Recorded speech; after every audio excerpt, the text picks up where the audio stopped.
కొన్నిసార్లు మనకొచ్చే పరిస్థితులు ఎలా ఉంటాయంటే ఏం చేయాలో పాలుపోదు.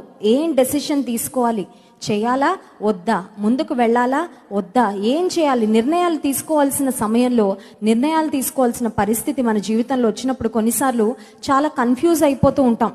ఏ నిర్ణయం తీసుకుంటే ఏమవుతుందో, అదొకవేళ బిడ్డల వివాహాల విషయంలో అయిండొచ్చు, ఒక ప్రయాణ విషయంలో అయిండొచ్చు, ఒక బిజినెస్లో ఇన్వెస్ట్మెంట్ అయిండొచ్చు, లేకపోతే ఏ హాస్పిటల్లో చేరాలి, ఎవరిని సంప్రదించాలి, ఏమి చేయాలి, పలానా వారి ఇంటికి వెళ్ళాలా వద్దా, పలానా పని చేయాలా వద్దా. ప్రతిదినం మనం we make lot of decisions, ఎన్ని తీర్మానాలు, ఎన్ని నిర్ణయాలు తీసుకుంటూ ఉంటాం ప్రతిదినము.